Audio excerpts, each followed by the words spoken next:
Salvatore Mayra nous raconte la Sicile qui est un monde, c'est un univers. Donc ce roman me rappelle beaucoup Cent ans de solitude de Gabriel Garcia Marquez parce que d'abord à chaque fois qu'un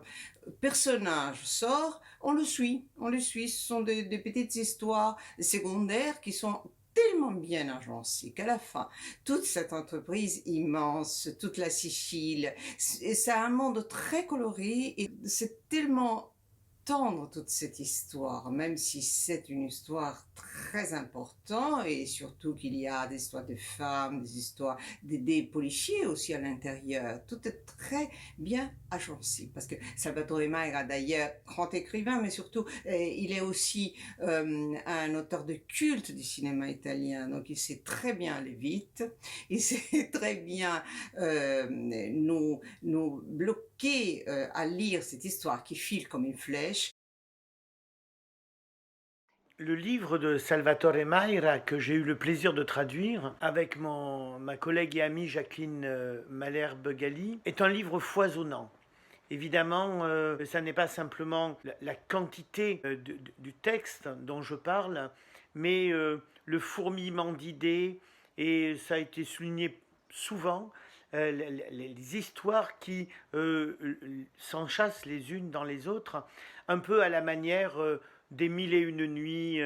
dans une version moderne et sicilienne. C'est un texte qui part d'un point anecdotique, l'histoire de ces fameux 10 000 mulets, qui nous fait rentrer donc comme une petite fenêtre de l'histoire de la Sicile, pour ensuite s'ouvrir largement sur la complexité, la diversité de ces histoires. Une Sicile difficile, sans doute, au sortir de la Seconde Guerre mondiale, dont Salvatore Mayra montre magnifiquement la complexité. Le roman, d'ailleurs, qui fait près de 700 pages, avance avec une lecture de plus en plus aiguë de cette Sicile d'après-guerre, où l'on voit se mêler ceux qui ont été fascistes, ceux qui le sont restés, ceux qui luttent, ceux qui essaient de construire un avenir nouveau pour l'île,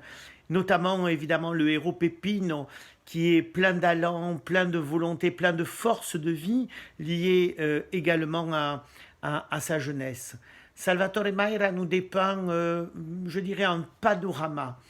panorama de cette époque, avec des histoires truculentes, fabuleuses, sorties pour certaines de son imagination, pour d'autres d'une réalité qu'il a connue lui-même.